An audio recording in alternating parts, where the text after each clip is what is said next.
कहाँ गया ये, एक सेकंड। ठीक है, चलो अभी यार शादी को थोड़ा पोस्टपोन कर दिया है एक्चुअली, जरा सोच रहे हैं कि जरा एक बार एग्जाम दे रखे हैं जरा 2-3, और एक बार कलेक्टर बन जाए फिर आराम से करते हैं शादी करा यार, समझो बात को यार, है ना। चलिए, हाँ, रात के यार 11-12 तक डीजे बजना चाहिए ना, क्या फायदा पुलिस आके बंद कराएगी, है ना, पता चलेगा शादी किसकी चल रही है तो कौन कराएगा डीजे बंद, है ना, हम कहेंगे हमसे बात कर लो एक बार, फिर करेंगे डीजे बंद। चलो आओ, नाउ लेट्स क्रैक इट। तो चलिए लर्नर्स, ओशनोग्राफी की बात कर रहे थे, अब जरा यहाँ पे ध्यान देंगे सभी। तो आज हम लोग ओशनोग्राफी की चर्चा करने जा रहे हैं, तैयार है? चलिए, ओके। तो ओशनोग्राफी की चर्चा हम लोग शुरू करने जा रहे हैं, बिल्कुल ध्यान से देखेंगे। पहले इस मैप को देख पा रहे हैं क्या आप लोग, जल्दी बताइए, ये मैप दिख रहा है सभी को? बिल्कुल। अब आई वांट कि चलो अब सब बच्चे जुड़ चुके हैं क्लास में, थोड़ा सा डिसिप्लिन दिखाइए और टॉपिक को शुरू करते हैं, ठीक है। एक्चुअली नया टॉपिक इसलिए मैं थोड़ा थोड़ा बच्चों का वेट कर रहा था, नाउ फाइनली सब बच्चों ने ज्वाइन कर लिया है, सेशन को स्टार्ट करते हैं, ठीक है। अभी ये मैप जो भी आपको दिख रहा है उस पर ध्यान देने की जरूरत ही नहीं है, जो मैं बताऊंगा पहले उस पर फोकस कीजिए। एक बात सभी को पता है कि यार वर्ल्ड का मैं पहले दिन जब ज्योग्राफी शुरू करी थी तब शुरू किया था, बट चलो कोई बात नहीं। इमेजिन करो कि मैं अगर आप लोगों से बोलूं कि ये लैंड है, ये लैंड है, ये मान लो कि लैंड आपका कॉन्टिनेंट वाला पार्ट है, ऐसे करते हैं, यहाँ ध्यान से देखिएगा, ठीक है। अभी सिर्फ समझना है, अभी सिर्फ समझना है, ठीक है। और समझने का मतलब है कि हाँ ध्यान देना है बस।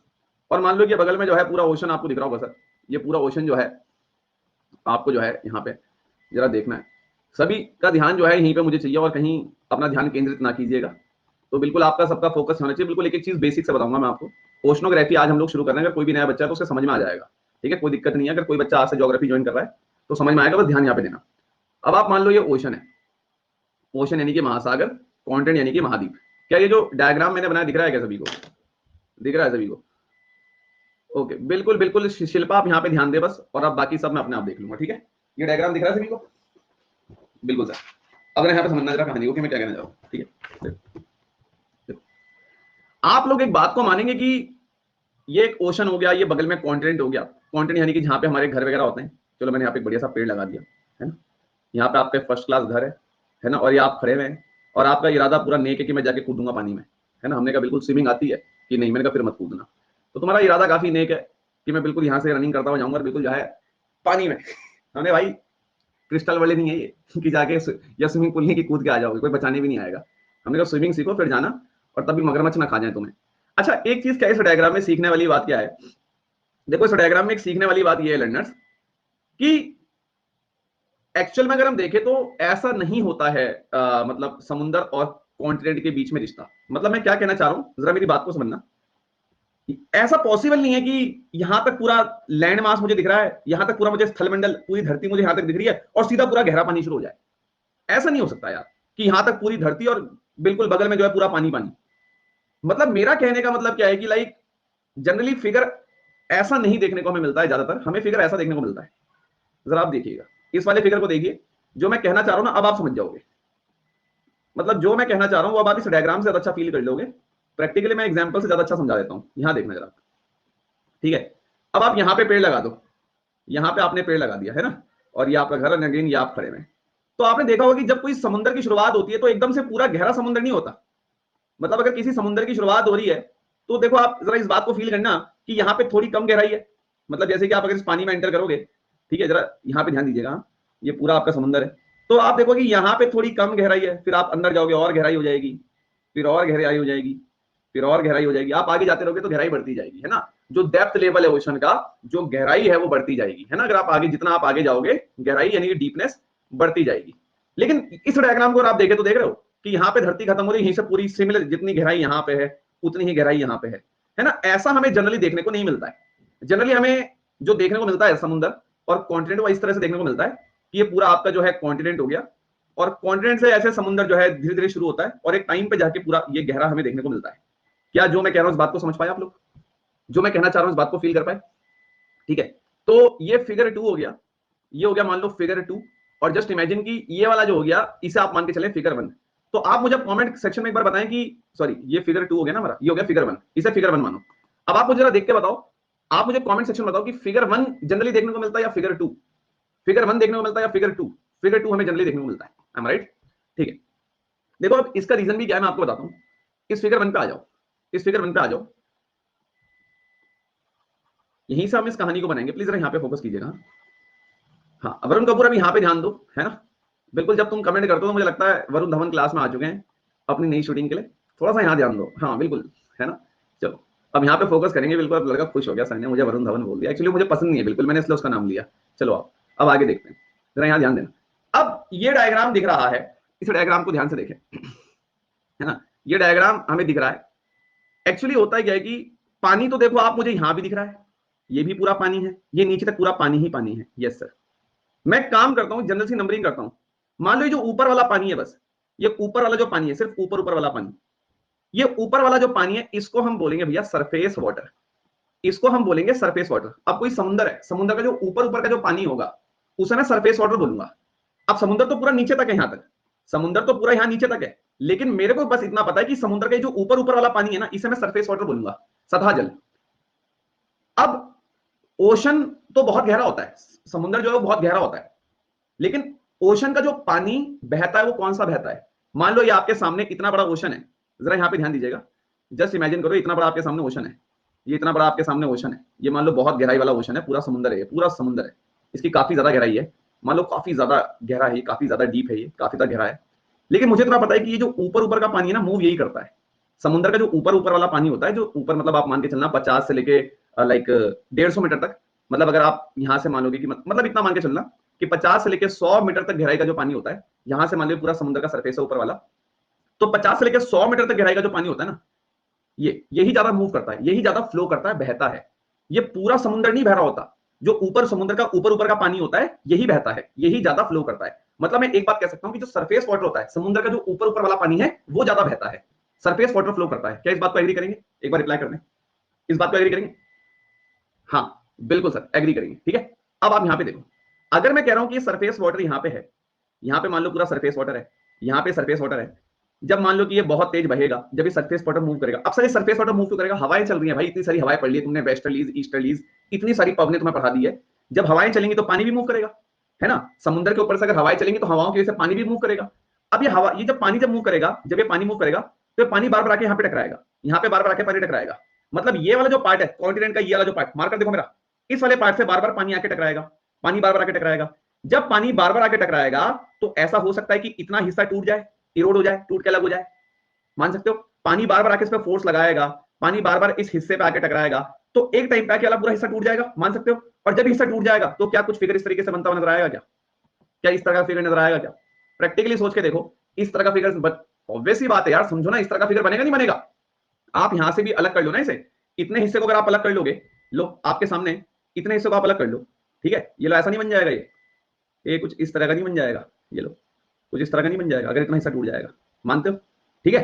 तो अब यहां पर मैं क्या कहना चाह रहा हूं, मैं ये कहना चाह रहा हूं कि जनरली जब कभी ये पृथ्वी बनी होगी, जब ये अर्थ बनी होगी, तो ऑब्वियस सी बात है उस समय पे तो आप कहोगे ये कॉन्टिनेंट और भाई बगल में ये समुद्र, मतलब ये वाला जो पार्ट है ये कॉन्टिनेंट और बगल में पूरा ओशन, ये पूरा ओशन, ये पूरा ओशन, ये पूरा ओशन। लेकिन हमें पता है कि ओशन वाटर मूव करता है, ये ओशन वाटर मूव करता है, और ये ओशन वाटर जब मूव करेगा, जब ये ओशन वाटर समुद्री जल जब बहेगा, तो ये समुद्री जल बार बार इस वाले पार्ट पे टकराएगा और ये वाला पूरा पार्ट टूट के ऐसा कुछ हो जाएगा। और मुझे फिगर जो नजर आएगा, फिर मुझे जो फिगर नजर आएगा वो मुझे कुछ इस तरह का नजर आएगा, ठीक है। मतलब यहां से मामला बिल्कुल थोड़ा सा रिलैक्स जैसा हो जाएगा। तो ये अब समुद्र हो गया आपका, ठीक है, और यहाँ पे आपका देखिए ये पूरा आपका ओशन है ना। तो ये आप कह सकते, ये हो गया। अब आप यहाँ पे ध्यान से देखिए, यहीं से हमारी कहानी शुरू होगी ओशनोग्राफी की। मतलब आज बहुत से बेसिक बातें मैं आपको सिखा दूंगा ओशनोग्राफी की, ठीक है। मतलब ये है कि सुनना जरा चीजों को ना ध्यान से, क्योंकि जब स्टेटमेंट वाले सवाल आएंगे तो फिर आप कंफ्यूज नहीं होंगे, तो यहाँ पे ध्यान से सुनना, ठीक है। तो अब आप ये देखिए कि यहाँ से मान लो कि यहाँ पे कोई लड़का खड़ा है, तो आप इस वाले पार्ट को कई बार बीच भी बोल देते हो। समुद्र किनारे अगर आप कभी गए हो तो यही वाला पार्ट है जो बीच भी कहलाता है, जो समुद्री बीच होती है वो यही वाला पार्ट होता है ना। इतने इतने पानी में आप खड़े होकर नहा भी सकते हो। अब आप यहाँ से जितना आगे आते रहोगे, है ना, अब आप मान के चलो कि यहाँ से आप जितना आगे आते रहोगे पानी की गहराई बढ़ती जाएगी, है ना। बिल्कुल सर। अब सीखने वाली बात क्या है, ओशनोग्राफी हम लोग शुरू करने जा रहे हैं यहाँ से, ठीक है, ध्यान से देखिए। या तो यहाँ तक पूरा आपका ये हो गया है। अब आप इस बात को मान के चलिएगा कि इतना जो पार्ट है ना, यहां से लेके लगभग मान के चलना यहां तक वाला पार्ट, इतना पार्ट आप मान के चलना, यहां से लेके यहां तक का जो पार्ट है पानी का, ये यहां इतना जो पानी का पार्ट है, पानी के इतने पार्ट को बच्चों हम लोग बोलते हैं कॉन्टिनेंटल शेल्फ बोलते हैं। इतने पार्ट को हम लोग बोलते हैं कॉन्टिनेंटल शेल्फ। क्या समझ में आया या नहीं?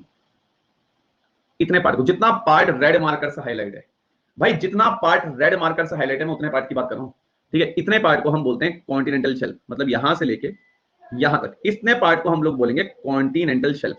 विशाल सर, कॉन्टिनेंटल शेल्फ का मतलब क्या हुआ? कॉन्टिनेंटल शेल्फ का मतलब होता है उतना पानी, मतलब जिसकी गहराई आप जनरली इजीली नाप सकते हो। मतलब आप ये मान के चल लो कि मैं यहां पर एक बात कहना चाहूंगा कि यहां से आपका पानी शुरू हुआ है, यहां पे देखो, यहां से आपका पानी, अरे यार, यहां से आपका पानी शुरू हुआ है, ठीक है? मान के चलना कि यहां से आपका पानी शुरू हुआ है यहां तक, तो आप ये मान लो कि जीरो से लेके लगभग मैं कहता हूं 200 मीटर, ज्यादा नहीं इतना मान लो, जीरो से लेके 200 मीटर तक की गहराई के पानी को, जीरो से लेके 200 मीटर तक की गहराई के पानी को आप कॉन्टिनेंटल शेल्फ का हिस्सा कह सकते हो, ठीक है?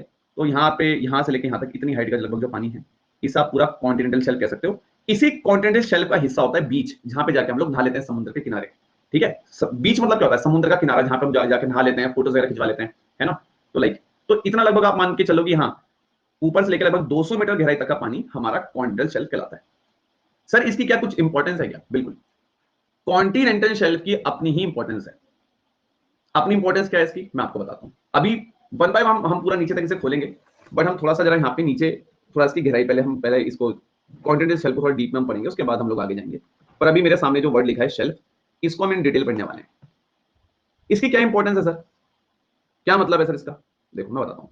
सबसे पहली बात, कॉन्टिनेंटल शेल्फ आपको वर्ल्ड में हर जगह नहीं देखने को मिलेगी। कॉन्टिनेंटल शेल्फ आपको इस विश्व में हर जगह देखने को नहीं मिलेगी। ऐसा कैसे कह सकते हो सर आप? मैं बताता हूं। मैं दो फिगर बनाऊंगा, दोनों फिगर को ध्यान से देखना। एक फिगर ये हो गया, एक फिगर ये हो गया, और एक फिगर ये हो गया, एक फिगर ये हो गया जी सर, फिगर नंबर ए, और मैंने यहां पे लिख दिया फिगर नंबर बी जी सर। ये इतना जो पार्ट है ये हो गया आपका कॉन्टिनेंटल, कॉन्टिनेंट वाला पार्ट मतलब महाद्वीप, कॉन्टिनेंटल वाला पार्ट हो गया, महाद्वीप वाला पार्ट। अब इमेजिन करो कि ये बगल में पूरा ओशन हो गया, ये बगल में पूरा ओशन हो गया, ये बगल में पूरा आपका ओशन हो गया, यहां पे बगल में आप मानो पूरा ओशन हो गया।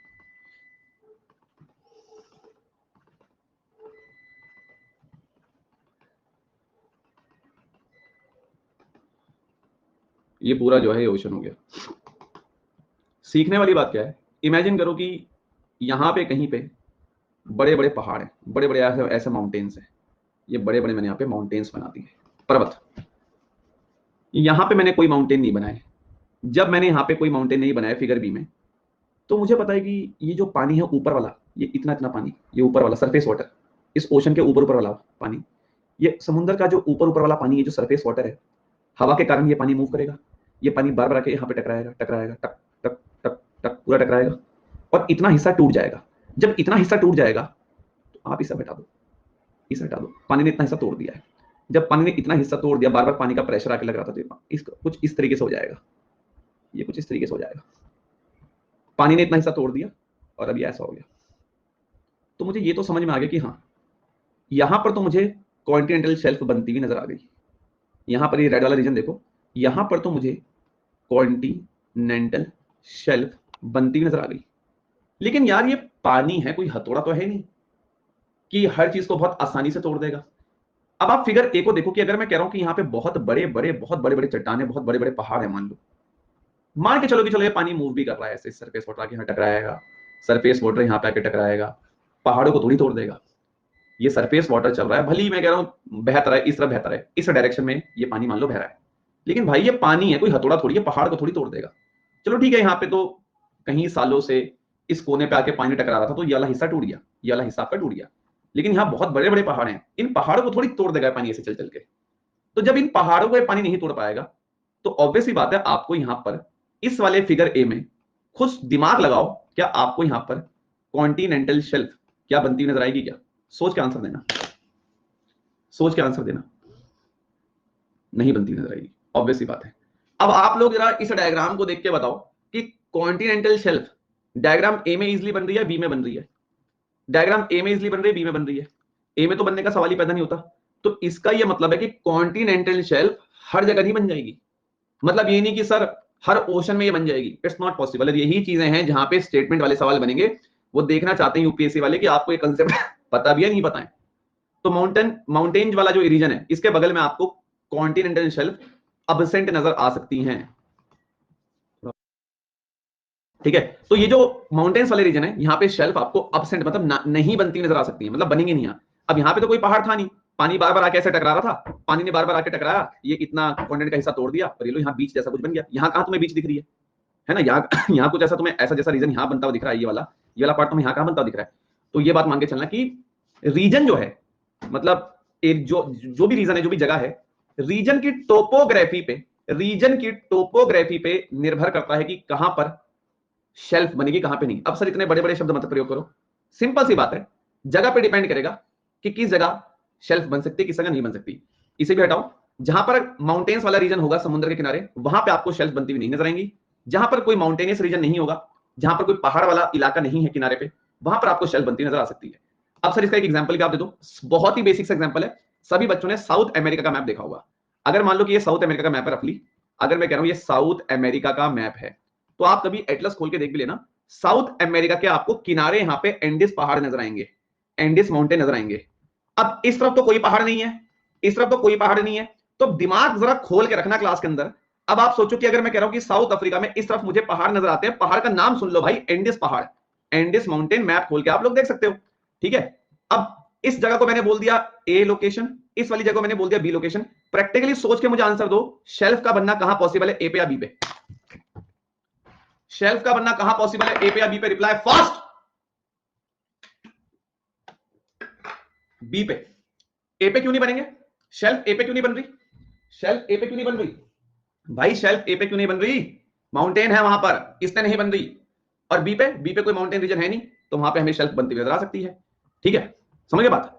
तो यहां पर कोई पहाड़ थोड़ी है, तो यहां पे इजीली शेल्फ हमारी फॉर्म हो सकती है, यहां पे शेल्फ फॉर्मेशन हो सकता है। सर यहां पर पहाड़ है तो यहां पे शेल्फ फॉर्मेशन अबसेंट हो सकता है। आई बात समझ? क्लियर है? क्लियर पहला कंसेप्ट? क्लियर?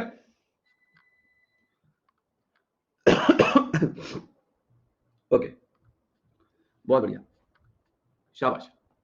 तो सबसे पहला कंसेप्ट तो हमने सीख लिया, सब मिल जाएगा आपको, 11th क्लास के एनसीईआरटी पढ़ लेना, ठीक है। अभी जरूरत नहीं है, अगर बुक से ही पढ़ना होता तो अनअकैडमी क्यों हमें तनख्वाह दे रही है? आराम से बैठ जाओ, हमने मेहनत करी है इसके लिए, हमारी मेहनत तुम्हारे काम आएगी। आराम से बैठो, यहाँ सुनो, आराम से बैठ के, आराम से बैठ के भी सुनना है ना। अभी ज्यादा फालतू दिमाग नहीं मारना है ना। एक ऑफिसर कौन होता है, बस उतना ही दिमाग लगाना है जितनी नीड हो, फालतू का दिमाग नहीं लगाना अपना, आराम से। यहाँ अब क्या है, ये बात हम लोग समझ गए कि कहां पे हमें शेल्फ बनती हुई नजर आ सकती है, कहां पर हमें शेल्फ बनती हुई नहीं नजर आती। तो जनरली अगर आपको मैं इस डायग्राम में, पहले एक बार हम डायग्राम तो जरूर देखेंगे, अब आप इस डायग्राम को फील कीजिएगा, वो सब मत पढ़ने लग जाना जो मैंने अभी नहीं बताया, कहीं आंखों की नजरें यहां जानी है स्लोप पे, जो चीजें नहीं बताई उन्हें नहीं देखना है।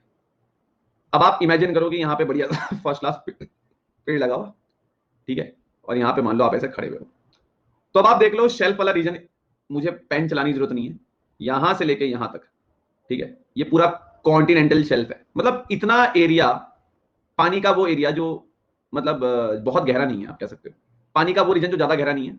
बस आप देखो कि यहां से पानी आपका शुरू हुआ है, देख रहे हो ये इतना पानी है, बस यहां तक की गहराई है ना। ये इसी को आप कई बार इस वाले रीजन को आप बीच मान लेते हो, यहाँ पे जाके नहा नू लेते हो, तो ये वाला जो पूरा रीजन है यहां से लेके यहां तक, ये देख रहे हो आप, इस पूरे रीजन को हम कॉन्टिनेंटल शेल्फ बोलते हैं। अब सर एक चीज बताओ, इसे हम कॉन्टिनेंटल शेल्फ क्यों बोल रहे हैं?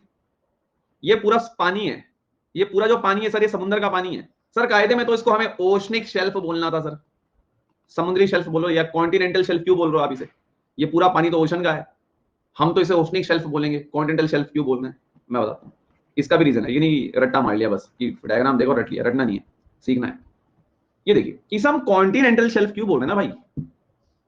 अब असली ओशन तो मेरा यहां से शुरू हो रहा है, यहां से आगे, अगर मैं यहां से आगे जाऊंगा तो कायदे में मेरा असली ओशन शुरू हो रहा है। लेकिन भाई खुद देखो कि ये जो मैंने लाल लाइन बना दी, इससे पीछे आपको ये पूरा जो है, ये पूरा क्या है, ये पूरा कॉन्टिनेंट है भाई।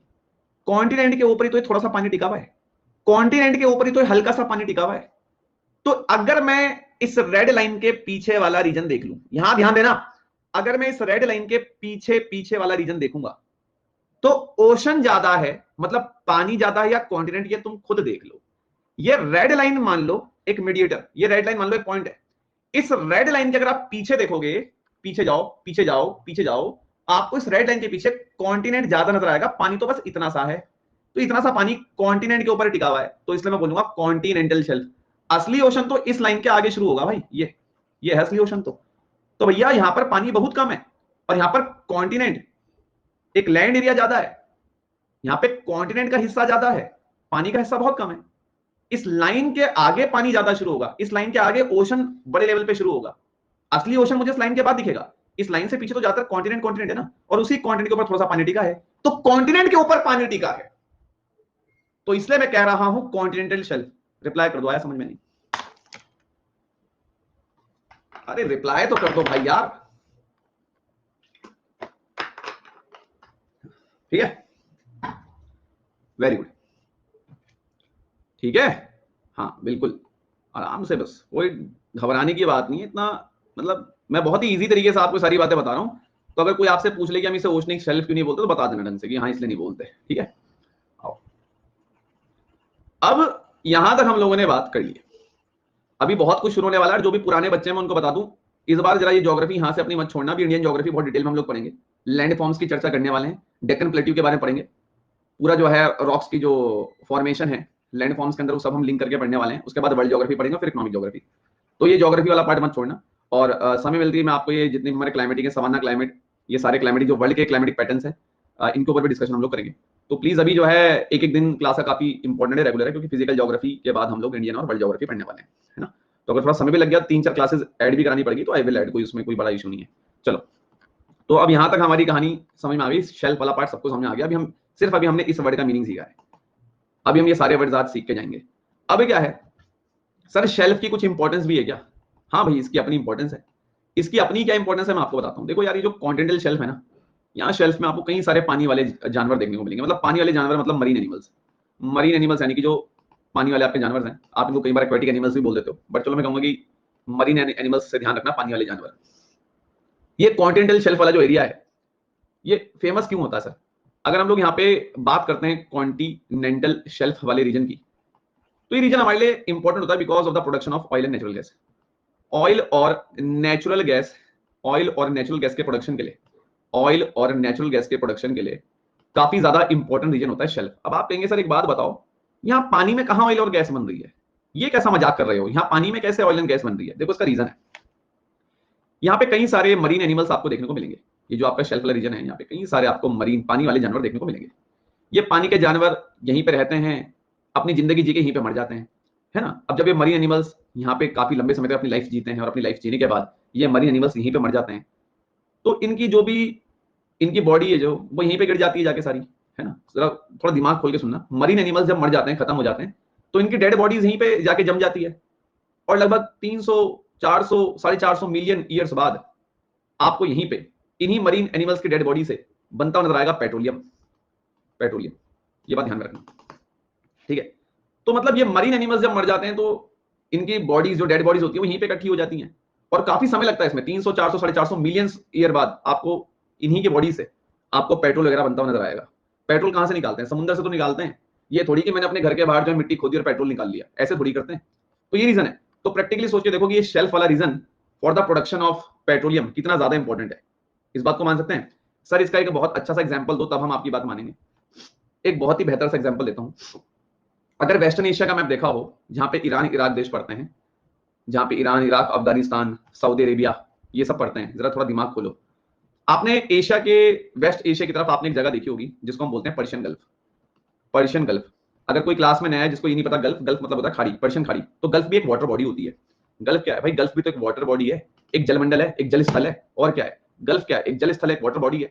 जस्ट इमेजिन कि जो पर्शियन गल्फ है वो भी तो एक वाटर बॉडी है, और पर्शियन गल्फ से ही तो अधिकतम पेट्रोल निकलता है। सऊदी अरेबिया पेट्रोल के मामले में सबसे rich country all over the world, जिसके साथ आज चाइना भी अपना कंटेंट बनाना चाहता है। चाइना पिछले 10 सालों से इस प्लानिंग में कि मेरा किसी तरह से एक बार सऊदी अरेबिया से लिंक बन जाए तो इजीली मुझे पेट्रोल मिल जाएगा, क्योंकि सऊदी अरेबिया बहुत रिच है पेट्रोल के मामले में। और कहीं ना कहीं CPEC, China Pakistan economic corridor, इस चीज की पहचान भी है। अगर आपने सीपैक थोड़ा पढ़ा हो तो चाइना का शॉर्टकट रास्ता है वो सऊदी अरेबिया तक पहुंचने का। खैर चलो वो सब बातें बाद में। अभी क्या है कि अगर हम लोग पर्शियन गल्फ की बात करें, तो पर्शियन गल्फ क्या है? एक वाटर बॉडी है। और इसी पर्शियन गल्फ से आपको बहुत ज्यादा मात्रा में पेट्रोलियम मिलता हुआ नजर आता है। ठीक है, तो आप इस बात को मान लो कि पूरे वर्ल्ड के अंदर इनफैक्ट मैं पूरे वर्ल्ड की अगर बात करूं तो 40% क्रूड ऑयल मतलब कच्चा तेल, क्रूड ऑयल मतलब कच्चा तेल, पूरे वर्ल्ड के अंदर 40% क्रूड ऑयल आपको भाई साहब कहां से मिलेगा? कॉन्टिनेंटल शेल्फ से मिलेगा। अब इसकी इंपॉर्टेंस अपने आप अंदाजा लगा लो कितनी ज्यादा है। पूरे वर्ल्ड के अंदर 40% क्रूड ऑयल, पूरे विश्व के अंदर 40% कच्चा तेल जिन रीजन से हमें मिलता है ना, उन रीजन को हम बोलते हैं कॉन्टिनेंटल शेल्फ। मतलब जहां जहां कॉन्टिनेंटल शेल्फ होंगे वहां वहां से आपको तेल मिल सकता है। और कॉन्टिनेंटल शेल्फ का एक बहुत बेहतर एग्जांपल मैंने आपको क्या बताया? Persian gulf. पर्शियन गल्फ, और आपको पता है गल्फ कंट्रीज तेल के मामले में कितनी रिच होती हैं। हो गया लिंक? सारी कनेक्टिविटी बन गई या नहीं बन गई? ठीक है, समझ में आ भी रहा है क्या चल रहा है? खोल रहे हो थोड़ा दिमाग को। ठीक है, चलिए बहुत बढ़िया, आगे बढ़ना है। ओके ठीक है। अभी बात करेंगे और रीजन की भी हम। अभी सब चीजों को हम बिल्कुल बेसिक से पढ़ रहे हैं। अभी जो बचा हुआ 60% है उसकी बात आप बाद में करना, लेकिन अभी जो टॉपिक है पहले उसको सुनो, वरना क्या होगा कि इस टॉपिक से हम कहीं और पहुंच जाएंगे, है ना। तो ये सब मैं क्यों बता रहा हूं? बिकॉज हमने आज ओशनोग्राफी शुरू करी है, तो लगना चाहिए कि हाँ यार ओशंस का हमारी लाइफ में कितना ज्यादा इंपॉर्टेंस है ना। तो अभी जो चल रहा है पहले आप उसे सीखिए, सारी बातें आपकी ऑटोमेटिकली क्लियर हो जाएंगी, है ना। और थोड़ा पढ़ाई करो घर में बैठ के, ठीक है। अभी मेरी 2 दिन की छुट्टी। अभी सही है क्या? कनेक्शन आ रहा है क्या? रुक जाओ यार, अभी सही है क्या? एक सेकंड रुको जरा, मैं थोड़ा, अभी सही है क्या चेक करना। हाँ थोड़ा इंटरनेट इश्यू हो गया, अभी चेक करना सही आ रहा है क्या कनेक्शन, पहले चेक करो। सब कुछ क्लियर है? पक्का डन है ना? हाँ एक्चुअली दूसरे उस पर शिफ्ट हो गया शायद से, लाइट चली गई। वॉइस वगैरह सब क्लियर है गाइस? एकदम परफेक्ट, अभी सही है ना? हाँ वो बीच में 1 सेकंड के लिए रुक गया था, अभी सही है। हाँ ठीक है ओके, तो अभी यहाँ ध्यान देंगे, ठीक है। चलो, तो इसलिए मैं कह रहा हूँ अभी, और जो भी मेरे पुराने बच्चे हैं मैं कह रहा हूँ अभी मत छोड़ना, हमें क्लाइमेटिक पैटर्न्स सारे पढ़ाऊंगा मैं आपको यहाँ पे। पूरे वर्ल्ड के अंदर किस तरह के क्लाइमेटिक पैटर्न्स है वो सब आप पढ़ोगे, जो मैंने कभी पढ़ाया नहीं है। और इंडियन ज्योग्राफी में सारी क्रॉप्स एग्रीकल्चर पूरा पढ़ेंगे हम लोग, इंडस्ट्रीज वगैरह के बारे में इन डिटेल, अपनी रिवर्स वगैरह सारी निपटाएंगे। और फिर हम वर्ल्ड ज्योग्राफी को पढ़ेंगे, इकोनॉमिक और हर तरीके से। ये हल्का सा यार रुक जाओ 1 सेकंड ना, थोड़ा सा इशू कर रहा है। सही है क्या चेक करना? सब क्लियर है ना? चेक करो एक बार, 1 सेकंड मैं जरा नेट चेक कर लूँ, 1 मिनट आप लाइन पे रहो। हाँ वेट 1 सेकंड यार। ठीक है, अभी सही है ना? हाँ वो हल्का सा यार बीच में थोड़ा सा शायद से नेट इशू हो रहा है। अभी सही है ना फिलहाल? अब वैसे अब ठीक है, कोई दिक्कत नहीं करेगा, है ना। हाँ चलिए ठीक है, चलिए हाँ। तो इसलिए अपना पढ़ाई कीजिए अभी, जो मैंने आपसे बोला। अब मेरे को छुट्टी जनरली मिलती नहीं है, तो कल एक छुट्टी थी, मैंने 4-5 मिनट अपने निपटा दी। तो वही आपको समय खुद निकालना, जॉब के साथ, यहाँ कहीं बच्चों की जॉब है तो जॉब के साथ आपको टाइम खुद निकालना है, अगर आपको एग्जाम निकालना है तो, है ना। तो आराम से जरा समझिए इस बात को, और अपना जो समय मिलता है उसे पढ़ाई में यूटिलाइज कीजिए। चलिए, तो अब हम लोग आगे बढ़ रहे हैं, यहाँ तक की कहानी मैंने आपको बता दी, अब हम आगे चलते हैं। ध्यान, ठीक है। अब इस फिगर को देखेंगे जरा, कहाँ गया हमारा फिगर डायग्राम? आ जा भैया, वेट यार, यहाँ देखें। हाँ मैपिंग मैं करा दूंगा, तुम्हें मैपिंग अलग से नहीं करनी पड़ेंगे, मतलब मैं ही करा दूंगा मैपिंग, मतलब तुम्हें एटलस खोलने की जरूरत नहीं पड़ेगी, इतना मैप मैं करा दूंगा, मैप की दिक्कत ना लो। अगर तुम चाहते हो कि मैं तुम्हें इंडिया की हर स्टेट की मैपिंग भी करा दूं, झारखंड की मैपिंग, मध्य प्रदेश की मैपिंग, वो भी करा दूंगा, लेकिन वो स्पेशल क्लास में करा पाऊंगा, यहाँ नहीं करा पाऊंगा मैं। ये मत सोचना कि तुम यहाँ हो जाएगी, क्योंकि यहाँ समय नहीं लग पाएगा ना इतना। तो मैं आपको स्टेट वाइज हर स्टेट की मैपिंग करा दूंगा, कि तमिलनाडु की मैपिंग क्या है, कहाँ पे पहाड़ पड़ेंगे, नॉर्थ में या साउथ में, हर स्टेट की मैपिंग मैं आपको करा सकता हूँ। और बोलो, ठीक है। लेकिन उसके लिए मुझे स्पेशल क्लास में आप लोग आना, वहां पे हम करेंगे, यहाँ पे फिर हमारा कोर्स, क्योंकि पढ़ने के लिए बहुत कुछ है ज्योग्राफी में भी ना, फिर हमारा ऐसा सिलेबस पूरा नहीं हो पाएगा, है ना। तो वो सब हम स्पेशल क्लास में कवर करेंगे, फिलहाल आप आगे बढ़ते हैं, ध्यान दो। चलिए, तो यहाँ पे जो है, आगे चलिए जरा, कहाँ गया है ये देखो, अब इस डायग्राम पे वापस आ जाओ। चलिए, हाँ देखिए इस डायग्राम पे जो है, यहाँ पे, चलो अभी सुन लो जरा, बाद में बात, रोहित अभी उसकी चर्चा करेंगे क्लास के लास्ट में, ये बातें करना अभी पहले से सीख लो, है ना। चलो हाँ, चलो ध्यान दो, ओके। अब शेल्फ तक तो रीजन सभी को समझ में आ गया होगा, कोई दिक्कत तो नहीं होगी शेल्फ तक, ठीक है। मान के चलते हैं कि पानी यहां से शुरू हुआ, इसको मानता हूं मैं 0, और यहां तक मैं मानता हूं कि चलो 200 मीटर की गहराई का पानी, मान सकते हो? मान लो ना, रफली मान लो, ठीक है। चलो अब यहां पे देखिए आप सभी लोग जरा, हाँ अब जो मैं कह रहा हूं ना उस बात को सीखिए। मान लो कि यहां से पानी शुरू हुआ, ये 0 मीटर, और 0 मीटर से 200 मीटर तक पानी गया। क्या मैं कह सकता हूं लगभग शेल्फ मुझे 200 मीटर तक नजर आ रही है, गहराई, गहराई, गहराई, है ना। अब एक बात ध्यान रखना, ये 200 मीटर गहराई है, डीपनेस है, लंबाई नहीं है। अगर आपसे कोई पूछे सर शेल्फ कितनी लंबी हो सकती है सर, तो भैया शेल्फ 150 से लेकर 200 किलोमीटर तक लंबी हो सकती है लेंथ वाइज। ये बात ध्यान में रखना, लंबाई अलग चीज है, गहराई अलग चीज है। गहराई तो चलो आपको मिल जाएगी 200-250 मीटर तक, लेकिन अगर कोई ये पूछ लेना कि शेल्फ की लंबाई कितनी हो सकती है, सर शेल्फ की लंबाई कितनी हो सकती है, लगभग 150 से 200 किलोमीटर। अब कोई ऐसा राजा बाबू मत आना क्लास में सर मैंने तो 160 किलोमीटर लंबाई पढ़ी थी, बेटा भूत बना दूंगा मार मार के यहीं पे, ठीक है। हर बुक का अलग अलग डेटा रहता है, तो ये नहीं कि सर मैंने इतनी पढ़ी थी उतनी पढ़ी थी, मैंने इसलिए एक ही बार क्या लिख दिया 150 से लेकर 200, तो इतना मान के चलना पड़ेगा आपको, है ना। सर मुझे कहीं पे 205 लिख गई थी, हाँ तो बहुत अच्छी बात है, बहुत अच्छी बात है, फिर स्विमिंग करके आओ। चलो अब आगे चलते हैं, ठीक है। चलिए अब सुनिए, अब आप इस 200 मीटर के बाद देखेंगे सडनली गहराई शुरू हो जाती है। इस 200 मीटर के बाद सडनली गहराई शुरू हो जाती है, मतलब इस 200 मीटर के बाद आप देखो सडनली गहराई शुरू हो रही है, सडनली डीपनेस गहराई शुरू हो जा रही है। ये गहराई चलती गई चलती गई चलती गई यहां तक चलती गई, लगभग मान के चलना कि भाई साहब ये 3200 मीटर तक, 3200 मीटर तक गहराई आप मान के चलना। 200 मीटर पे थे और 200 मीटर से सीधा गहराई शुरू हो गई, ठीक है। 200 मीटर के बाद सीधा गहराई शुरू हो गई और ये गहराई मान लो चलती गई कितना नीचे तक, 3200 मीटर तक गहराई। तो ये 200 मीटर से लेके ये 3200 मीटर तक के आसपास की जो पूरी गहराई है भाई, इसी गहराई को हम बोलते हैं कॉन्टिनेंटल स्लोप। 200 मीटर से लेके 3200 मीटर तक की जो गहराई है भाई, इसी को बोलेंगे कॉन्टिनेंटल स्लोप। क्या समझ में आया या नहीं, एक बार रिप्लाई करते हैं। क्लियर, डन है, पक्का? नहीं एक्चुअली मैं लाइट आ गई तो मैंने ओरिजिनल कनेक्शन पे शिफ्ट किया, अभी जो लाइट वापस आ गई तो मैंने असली कनेक्शन पे शिफ्ट कर दिया दोबारा से, इसलिए हुआ वो। सही है, हाँ हाँ तुम टेंशन मत लो, तुम्हारी क्लास को कुछ नहीं होगा।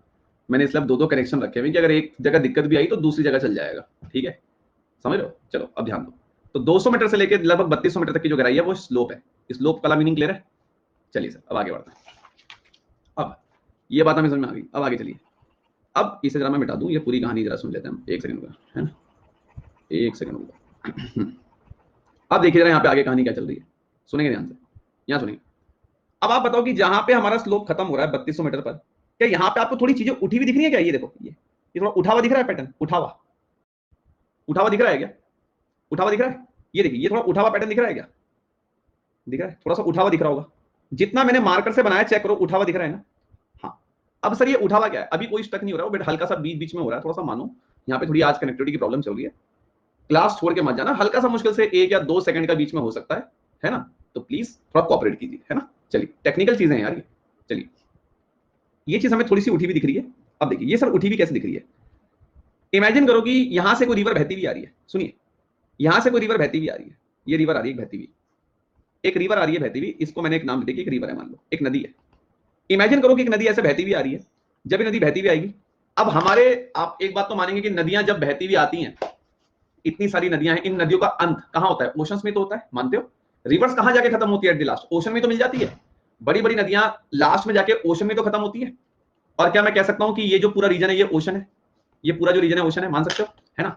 अब आप मान के चलो जब कोई नदी बह के आ रही है किसी कंट्री से, मान के चलो कोई रिवर बह के आ रही है, तो ऐसा तो है नहीं कि वो रिवर बिल्कुल स्वच्छ है, बिल्कुल स्वच्छ, बिल्कुल भाई साहब एक्वा गार्ड से निकल के आ रहा है पानी, भाई बिल्कुल पी लो कूद जाऊं इसमें मैं, ऐसा तो होगा नहीं कि इतनी साफ नदियां बहती हैं। भाई इन नदियों में कितना सारा कूड़ा करकट रहता है, इन नदियों में भाई कितना ज्यादा सेडिमेंट रहता है। अब यहां कुछ कहेंगे सर सेडिमेंट मतलब कूड़ा करकट, पत्थर बजरी जो नदियों के साथ बह के आता है। नदियां जब आती है तो नदियां अपने साथ काफी सारा कूड़ा करकट, छोटे छोटे मिट्टी के टुकड़े, पत्थर के टुकड़े लेके आती है, उसी को हम सेडिमेंट्स बोलते हैं। तो जब एक नदी बह के आ रही है तो उसके साथ काफी सारा कूड़ा करकट, पत्थर बजरी बहता हुआ आ रहा है।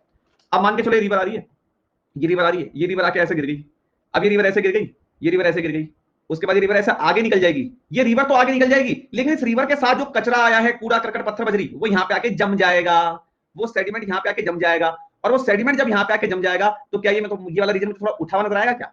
जब नदी के साथ सेडिमेंट आएगा, कूड़ा करकट आएगा, तो वो कूड़ा करकट तो यहाँ पे जम जाएगा, तो ये वाला रीजन मुझे थोड़ा उठा हुआ नजर आ गया। तो यहाँ पे सेडिमेंट आके इकट्ठा हो गया, नदी के साथ जो कूड़ा करकट है वो यहाँ पे इकट्ठा हो गया, बाकी फिर नदी आगे चली गई, मान सकते हो। अब ये तो दिमाग मत लगाना कि सर कूड़ा करकट यहां क्यों नहीं अटक गया, यहां क्यों नहीं अटक गया। एक बार यहाँ पे खड़े हो जाओ और जब पीछे पानी आएगा सीधा उछल के यहीं गिरोगे बेटे, ठीक है, पता नहीं चलेगा बॉडी कहां गई। ये थोड़ी कि यहां अटक जाओगे, यहां अटक जाओगे, सीधा यहां आ जाओगे, समझे बात। हाँ तो अपने ऊपर महसूस कर लेना, जिसको कि मतलब कुछ होंगे ना लाइक कि सर एक बात बताओ, ये कूड़ा करकट ऊपर क्यों नहीं, ऊपर स्लोप देख रहे हो कैसा है, ऊपर कैसे ठीक है, फिसल जाएगा ना, तो वही वाली बात है। हाँ वही कह रहा हूं मैं। चलिए ठीक है, आगे बढ़ते हैं। हाँ वही देखो, समझ रहे हो, तो एक कूड़ा करकट यहाँ पे आके जम गया। अब यहाँ तो पूरा आप देखो ना स्लोप कैसा है, यहाँ पे तो सब चीजें फिसल जाएगी ना, यहाँ पे थोड़ी कुछ टिक सकता है ना, तो थोड़ा इतना कॉमन सेंस आप लगा लेना। आगे बढ़ते हैं, चलिए। तो ये जो जगह उठी हुई दिख रही है, ठीक है, ये जो जगह उठी हुई हो रही है, अब देखो कोमल ने बहुत अच्छी बात पूछी। कोमल का कहना है कि सर ये जो कूड़ा करकट है यहाँ शेल्फ में नहीं जम सकता सर। शेल्फ में क्यों नहीं जमेगा? क्योंकि पीछे से रिवर का फ्लो है ना, पानी का प्रेशर तो पड़ रहा है ना, यहाँ पे कोई कूड़ा करकट रुकेगा भी तो उसे पानी अपने साथ खींचता हुआ आगे ले जाएगा ना। पानी पीछे से पानी आ रहा है, नदी का पानी रुकता तो है नहीं। मान लो यहाँ पे कुछ अटक भी गया, कुछ पत्थर पुत्थर यहाँ रुक भी गए, थोड़े बहुत पत्थर तो ऑब्वियस ही बातें रुके रहेंगे, लेकिन जनरली क्या होता है कि यहाँ पे सारा सेडिमेंट इकट्ठा नहीं होगा। अगर सारा सेडिमेंट यहाँ इकट्ठा हो गया तो ये जो नदी बार बार पीछे से आ रही है, ये नदी का पानी जो आ रहा है, नदी का पानी इस सेडिमेंट को अपने साथ नीचे तो लेके जाएगा ही ना, नदी का पानी से खींचता हुआ नीचे तो लेके जाएगा ना। तो बस, तो यहाँ पे जो सेडिमेंट आपका इकट्ठा हो गया, ये जो ऊंचा सा एरिया बन गया, इसी को हम बोलते हैं कॉन्टिनेंटल राइज। ये जो थोड़ा उठा हुआ एरिया आपको दिख रहा है सेडिमेंट की वजह से, इसी रीजन को हम बोलते हैं कॉन्टिनेंटल राइज। मेरे ख्याल से बहुत अच्छे से आपके समझ में आ गया होगा, एक बार रिप्लाई कर दें। क्लियर? ठीक है, चलिए आगे बढ़ते हैं। हाँ यही, ठीक है चलो अब हम लोग आगे चलते हैं। अब सिंपल सी बात है कि अभी बात करेंगे जियो सिंक्लाइन की। मेरे भाई रुक तो जा यार, मतलब लाइक वही वाली बात। अब एक भाई कह रहा है कि सर कौन सी कितनी डेप्थ पे होता है? मैंने क्या बोला था, 3200 मीटर पे आपका क्या खत्म होता है? Continental slope. तो जहां पे स्लोप खत्म होगा वहीं पे क्या शुरू हो जाएगा? कॉन्टिनेंटल राइज शुरू हो जाएगा। मतलब दिमाग बिल्कुल कहीं और है कि जो है सर तो बस बोल रहे हैं, थोड़ा दिमाग खोल के रखना पड़ेगा भाई। हाँ समझ रहे हो, एकेडमी जाना है अपने को, है ना, लेफ्टिनेंट बनना है, तो थोड़ा सा उस बात को, है ना, कल को वो यूनिफॉर्म तुम ही पहनोगे, मेरे सामने तो आमद जाना, वरना बेइज्जती अलग करूंगा, ये बात ध्यान रखना। ठीक है, सारी यादें दिला दूंगा क्लास की कि बेटा आज यूनिफॉर्म पहन के बड़े उछल रहे हो, कल तक तुम्हें ये समझ नहीं आ रहा था, तो जरा आराम से बैठना मेरे सामने, तो मेरे सामने तो आना मत, ना सोचो तुम्हारी बेइज्जती कितनी करूंगा, दबा के बेइज्जती करूंगा तुम्हारी। ठीक है चलो अब यहाँ पे ध्यान दें। चलिए, तो ये तो हमें बात समझ में आ गई। ठीक है सर, तो हमें सब राइज तक कहानी समझ में आ गई। पहले शेल समझ में आ गया सर, फिर हमें स्लोप समझ में आ गया, फिर राइज समझ में आ गया सर। अब देखो, अब भाई सिंपल सी बात है, यहां से अब थोड़ा सा रीजन अगर आप देखोगे ये, तो आपको थोड़ा सा प्लेन नीजर, ये थोड़ा प्लेन सरफेस धरती का नजर आएगा। ध्यान से देखना, ये वाला जो रीजन है ये आपको थोड़ा प्लेन नजर आएगा, बिल्कुल प्लेन रीजन, ग्राउंड जैसा, बिल्कुल ग्राउंड जैसा रीजन, ग्राउंड जैसी जगह आपको नजर आएगी। तो इस जगह को हम बोलते हैं अबाइसल प्लेन। अबाइसल प्लेन मतलब बिल्कुल ग्राउंड जैसा प्लेन इलाका। ठीक है, अब सर ये चीजें आपने इस तरीके से क्यों बताई? क्योंकि जब ओशनोग्राफी आप पढ़ोगे ना, तो एक एक टर्म का मीनिंग आपको पता होना चाहिए। अब मैं रैंडमली अपने मुंह से बोलूंगा, देखो ये स्लोप, ये राइज, अब अगर तुम्हें ये नहीं पता कॉन्टिनेंटल स्लोप किसे बोलते हैं, राइज किसे बोलते हैं, तो आपके लिए दिक्कत हो जाएगी। अब यहां पर एक एमसीक्यू जो यूपीएससी हमेशा पूछता है, या स्टेट के पीसीएस के पेपर में जो आता है, वो मैं आपको बताता हूं। नंबर 1, नंबर 2, नंबर 3 और ये नंबर 4, इन तीनों को सही ऑर्डर में अरेंज करो। लैंड टू सी या लैंड टू ओशन, लैंड से ओशन की ओर जाते हुए, स्थल मंडल से महासागर की ओर जाते हुए, लैंड से ओशन की तरफ जाते हुए, इन चारों को सीक्वेंस में अरेंज करके दिखाओ। सबसे पहले शेल्फ, उसके बाद स्लोप, फिर राइज, फिर अब्सिसल प्लेन। यहीं पे वो खेल भी सकता है तुम्हारे साथ, बोलेगा नहीं ओशन से लैंड की ओर अरेंज करके दिखाओ, कोई नहीं हम बहुत चतुर हैं, सबसे पहले प्लेन, फिर राइज, फिर स्लोप, फिर शेल्फ। तो कुछ ऐसी हरकत मत करना कि वहां पे क्वेश्चन में आ रखा है कि ओशन से लैंड अरेंज करना है, और नहीं मैं तो जिद्दी हूं, शेल्फ पहले आएगा फिर स्लोप आता है। डायग्राम देखा है मैंने, सर ने दिखाया था, थप्पड़ पड़ जाएगा गाल पे। ठीक है, उसने क्या बोला? उसने बोला ओशन से लैंड, तो ओशन पे सबसे पहले क्या? प्लेन, फिर राइज, फिर स्लोप, देन शेल्फ। ठीक है, समझे बात? क्लियर? रिप्लाई कर दो यार एक बार। अब हम इसको जरा 3D डायग्राम में भी देख लेते हैं। ठीक है, अब हम इसको जरा सर 3D डायग्राम में भी देख लेते हैं। ये तो हमने देख लिया है ना, एक एमसीक्यू ऐसा आता है पेपर में, ऐसे क्वेश्चन मतलब जनरली बहुत आने के, ये सीक्वेंस अरेंज करने को तो बहुत देता है वो। ठीक है, तो इसे रटना नहीं है, आपको समझना है। एक डायग्राम में 3D दिखाता हूं आपको, वहां पे देखना है।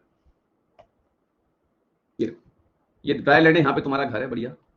ठीक है, और उसके बाद ये शेल्फ, समुद्र शुरू हो गया, फिर एकदम से ढलान शुरू हो गई 3200 मीटर तक की गहराई, स्लोप। ठीक है, और फिर जो है नीचे यहाँ पे थोड़ा कॉन्टिनेंटल राइज आपको दिखेगा। कॉन्टिनेंटल राइज यहाँ पे लिखा हुआ नहीं है, तो समझ जाओ ये वाला जो रीजन है कॉन्टिनेंटल राइज वाला है, और फिर आगे प्लेन। अब यहाँ पर एक नई टर्म हमें दिख रही है, शेल्फ ब्रेक। तो सर शेल्फ ब्रेक क्या है? कॉन्टिनेंटल शेल्फ जहाँ पे खत्म होती है और जहां से कॉन्टिनेंटल स्लोप शुरू होता है, इन दोनों के बीच वाला जो रीजन होता है उसी को हम बोलते हैं शेल्फ ब्रेक। ठीक है, एक फिगर और देखो, ये देखो ओशन का पूरा फ्लोर आप जान जाओगे इसको देख के। ये 3D डायग्राम है, जरा ध्यान से देखिएगा यहाँ पे, चाहे इस तरफ से देख लो चाहे इस तरफ से देख लो, बात एक ही है। ठीक है, चलो हम एक साइड को चलते हैं, यहाँ पे चलो। ठीक है, बहुत मेहनत से पढ़ा रहा हूँ, बता रहा हूँ, इसे आराम से सीखना, कोई जल्दबाजी नहीं करनी है अपने को। ठीक है, ये देखो, ये पूरा आपका लैंड हो गया, लैंड वाला इलाका, यहाँ पे आपके बढ़िया घर वगैरह है। अब देखो ये बीच वाला रीजन हो गया, ये देखो ये पूरा शेल्फ वाला रीजन हो गया, ऊपर दिखा हुआ आपको लिखा हुआ, ये पूरा शेल्फ वाला रीजन है। उसके बाद देखो अचानक से सडनली गहराई शुरू हो गई है, ये सडनली आपकी गहराई शुरू हुई, इसी को हम बोलेंगे स्लोप, है ना। यहाँ पे कहीं पे जो है आप कह सकते हो आपका यहाँ पे कहीं पे राइज होगा, कॉन्टिनेंटल राइज, और यहाँ पे आगे आपका अबाइसल प्लेन आपको यहाँ पे नजर आएगा। ठीक है, एक बार रिप्लाई करें, समझ में आ रहा है रिप्लाई? ठीक है, क्लियर है? चलो आगे बढ़ते हैं। हाँ ठीक है, मैं बताऊंगा अभी सी माउंट, मैं बताता हूँ सी माउंट, अभी सब बताऊंगा मैं। ठीक है, मैं बताता हूँ अभी, आराम से बैठो ना यार। ठीक है चलो, हाँ प्रियंका गुलिया तुम्हें क्या क्लियर नहीं हुआ? No clear. ये नो क्लियर का मतलब क्लियर हो गया है या क्लियर नहीं हुआ है? नो क्लियर का मतलब पहले मुझे बताइए, नो क्लियर का मतलब क्या है? क्लियर हुआ या नहीं हुआ?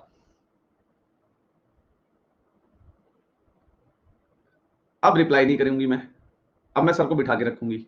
ये प्रियंका गुलिया ना, ये मतलब बिल्कुल ही, अब एक बार रिप्लाई कर दो कि सर मुझे क्लियर हो गया। नहीं हुआ, देखिए रिप्लाई नहीं दिख रहा है। हाँ ठीक है, चलो तुम्हारी तरफ से क्लिनिक ऑल क्लियर है ना। चलो आगे बढ़ते हैं, ध्यान दो। इतना समय थोड़ी लगाऊंगा मैं इसमें, आओ आगे बढ़ते हैं।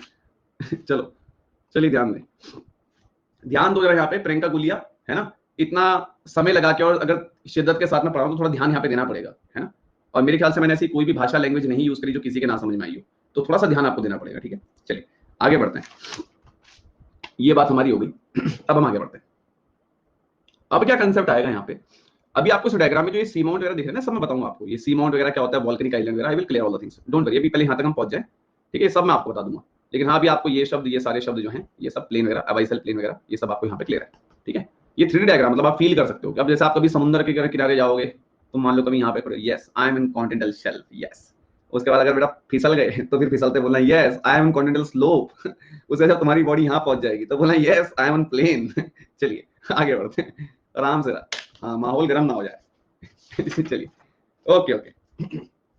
अच्छा एक बात मुझे बता दो, ये जो कॉन्टिनेंटल शेल्फ, इनकी लेंथ कितनी हो सकती है? इनकी लेंथ कितनी हो सकती है? 150 से 200 किलोमीटर तक लगभग, यस। हाँ 150 200 किलोमीटर ना। चलिए अब आगे चलते हैं, अगला कंसेप्ट सीखते हैं। ये सारी बातें हो गई, अब ध्यान देना, अब एक दो कंसेप्ट हमें नए सीखने पड़ेंगे पहले, तब हम आगे चलेंगे। एक सेकंड, अपना ना कॉपी पेन वगैरह मतलब रफली साथ में रखा करो, अगर मैं कुछ डायग्राम वगैरह बताता हूँ तो उसको आप साथ साथ बना सकते हैं, ध्यान दें। चलिए ध्यान,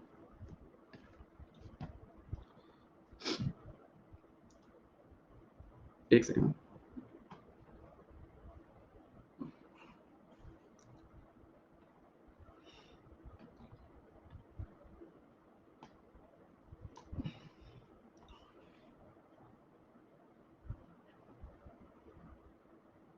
चलिए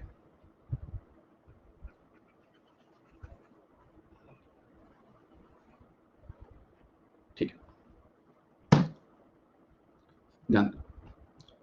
मान के चलिए पूरा आपका क्वेश्चन है, ये पूरा आपका क्वेश्चन है।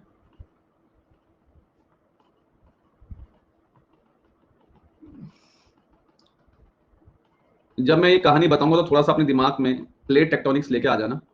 ठीक है, अब ये मत बोलना कि प्लेट टेक्टोनिक्स स्टार्टिंग में पढ़ा चुका हूँ, सब कुछ पढ़ा चुका हूँ मैं आपको, oceanic oceanic plate, oceanic continental plate, सब कुछ पढ़ा चुका हूँ। ठीक है, तो थोड़ा सा उसे दिमाग में रखना जब मैं टॉपिक पढ़ा रहा हूँ। अगर किसी को नहीं पता समझा तो मैं तब भी दूंगा, घबराने वाली बात नहीं है, लेकिन प्लीज पुरानी क्लासेस कवर कर लें ताकि आपके लिए दिक्कत ना हो। ये पूरा क्वेश्चन हो गया। कुछ टर्म्स और हैं जो कई बार ज्योग्राफी में सीधा पूछ ली जाती हैं और तब लगता है कि सर सवाल कहाँ से आ गया। ध्यान से देखो, ये क्वेश्चन आपके सामने, ध्यान से देखना। हमने एक बहुत कॉमन सी बात पढ़ी थी, ठीक है, हम लोगों ने एक बहुत कॉमन सी बात पढ़ी थी कि जैसे कि आपको याद होगा कि एक प्लेट ये है, इमेजिन करना, और एक प्लेट मान लो ये है। प्लीज यहाँ पे जरा ध्यान से देखिएगा, है ना, ये दो प्लेट्स है मान लो। जब ये दो प्लेट आपस में टकराएंगी तो आपको याद होगा मैंने कहा था कि एक प्लेट बिल्कुल नीचे चली जाएगी, भारी वाली, भारी जो प्लेट होगी वो नीचे चली जाएगी, है ना, अस्थीनोस्फेयर तक चली जाएगी, अस्थीनोस्फेयर तक चली जाएगी, है ना। फिर यहाँ से गर्मा गर्म मैग्मा बाहर को निकलेगा, गर्मा गर्म मैग्मा बाहर को निकलेगा और यहाँ पे ऐसे जो है आइलैंड बनने लगेंगे। याद आ रहा है कुछ? कुछ याद आ रहा है? बताया था मैंने आपको ऐसा, बिल्कुल ठीक है। इसी चीज को हल्का सा जरा दिमाग में रखते हुए अब इस कहानी को सुनना। ठीक है, इमेजिन करो कि यहां से जो है आपका ऐसा मैग्मा निकल रहा है, ध्यान दो, यहां से आपका ऐसे मैग्मा निकल रहा है। प्लीज यहाँ पे ध्यान दो, अभी यहाँ पे ध्यान दो। मैं जब समझा रहा होता हूँ उस टाइम मुझे सबका ध्यान यहाँ पे चाहिए। यस सर, नो सर, कुछ नहीं, यहाँ पे समझो। ये मैग्मा निकल रहा है, मान लो ये मैग्मा निकल रहा है, ये मैग्मा निकल रहा है, ये मैग्मा ऐसे ऐसे धीरे धीरे बाहर निकलेगा, धीरे धीरे बाहर निकलेगा, और ये मैग्मा बाहर निकल के ऐसे जम जाएगा। ये मैग्मा पूरा बाहर निकल के ऐसे जम जाएगा, ये मैग्मा पूरा बाहर निकल के जम जाएगा।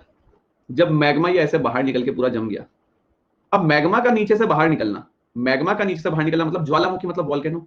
अब ये वॉल्केनो बाहर निकला, वॉल्केनो का ये मैग्मा बाहर निकल के समुद्र के बाहर जम गया। अच्छा एक बात और, ये समुद्र है, ये पूरा समुद्र है, ध्यान रखना, ये व्हाइट लाइन तो मैं कंफ्यूज ना करे, पूरा ओशन है, ये सब एक्टिविटी ओशन में चल रही है, प्लीज कंफ्यूज मत होना, ये पूरी एक्टिविटी ओशन में चल रही है।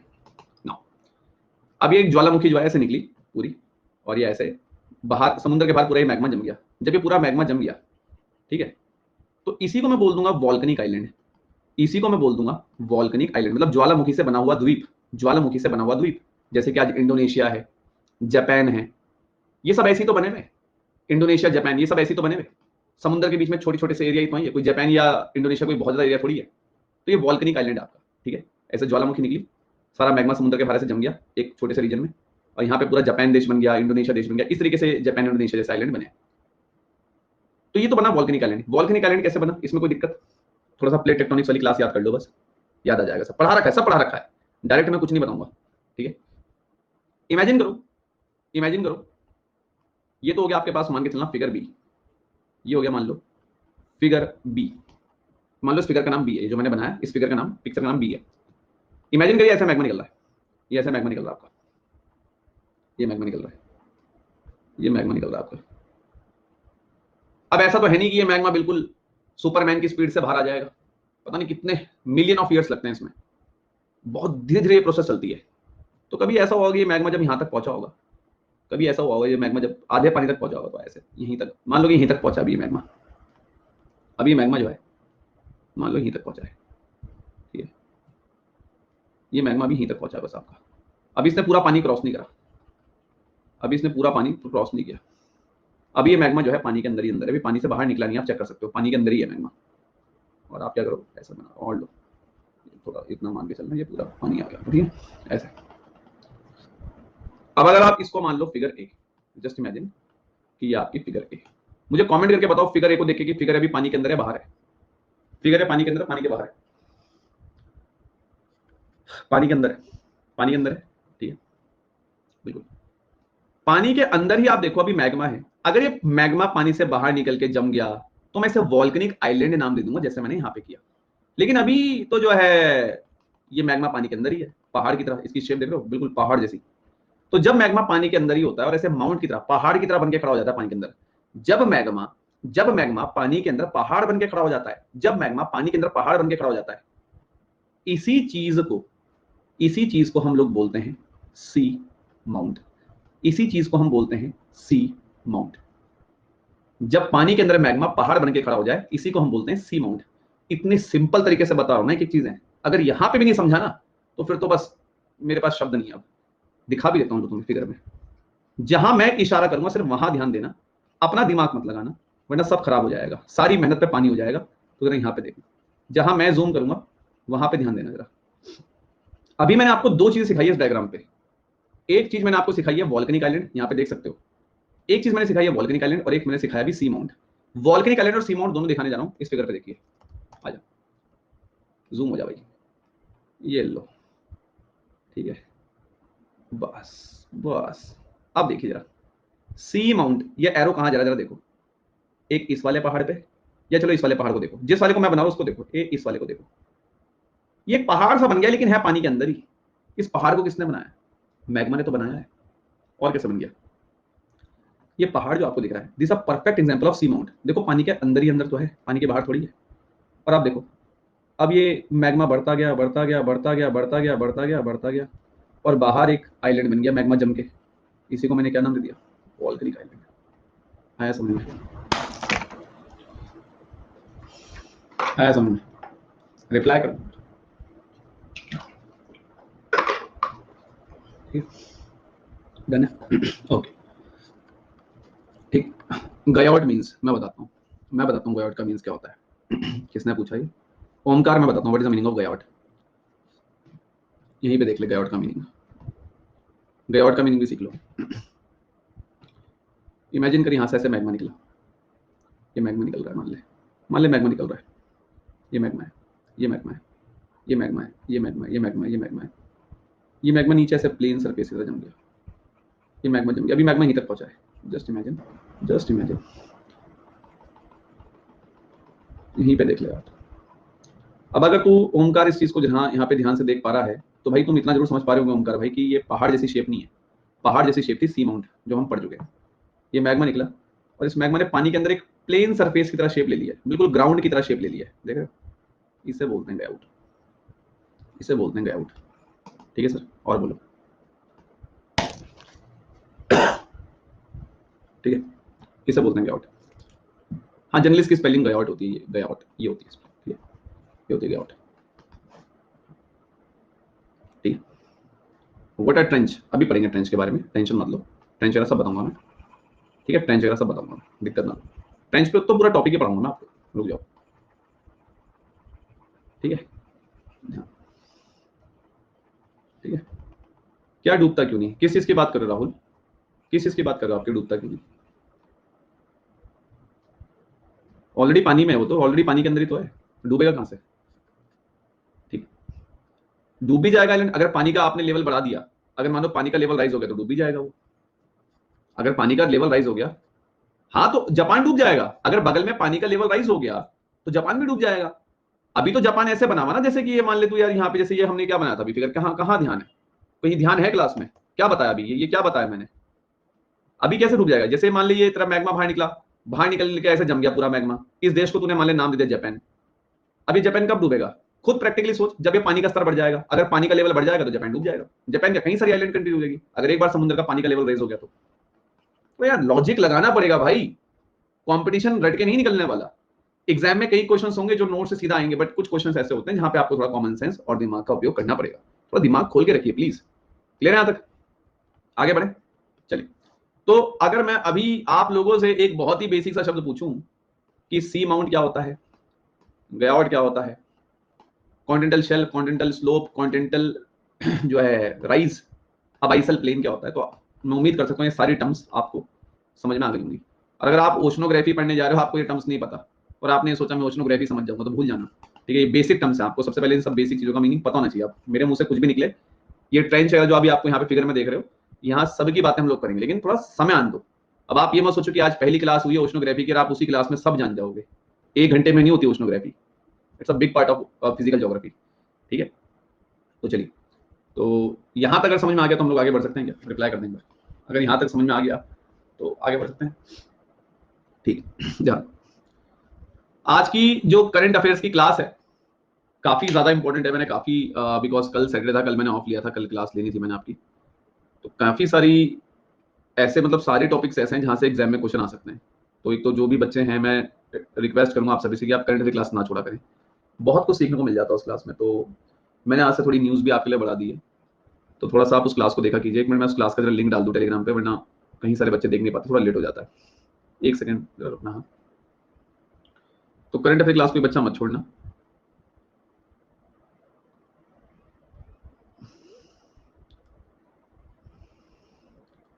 एक सेकंड,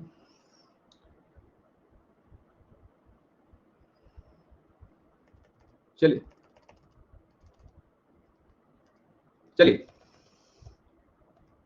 आगे बढ़ते हैं। अब जरा एक नया कंसेप्ट सीखना है, ध्यान देना। यहां पे दिख रहा सभी को? चलिए ध्यान दो, चलो यहां पे ध्यान दो। ये डायग्राम दिख रहा है आपको? ये डायग्राम दिख रहा है सभी को? ये डायग्राम आपको एनसीईआरटी बुक में मिल जाएगा। वैसे तो अब आपको निकालने की जरूरत है नहीं, क्योंकि ऑलरेडी हम यहाँ पे आपको ये पीडीएफ आप डाउनलोड करोगे तो आपको यहाँ पे दिख रहा है। ओशनोग्राफी को आगे बढ़ाने से पहले हमें थर्मोक्लाइन शब्द का मीनिंग पहले सीखना पड़ेगा। ठीक है, काफी हद तक इसमें एनसीईआरटी में इसके बारे में दे रखा है, तो पहले थर्मोक्लाइन टर्म को सीखो, इस डायग्राम का मीनिंग समझना जरा। और मैं भी बोल रहा हूँ कि प्लीज अपने कान वगैरह खुले रखना, ताकि ऐसा ना हो कि मुझे आपको बार बार समझाना पड़े कुछ। एक बार जरा ध्यान से देख लेना, ठीक है? देखिए,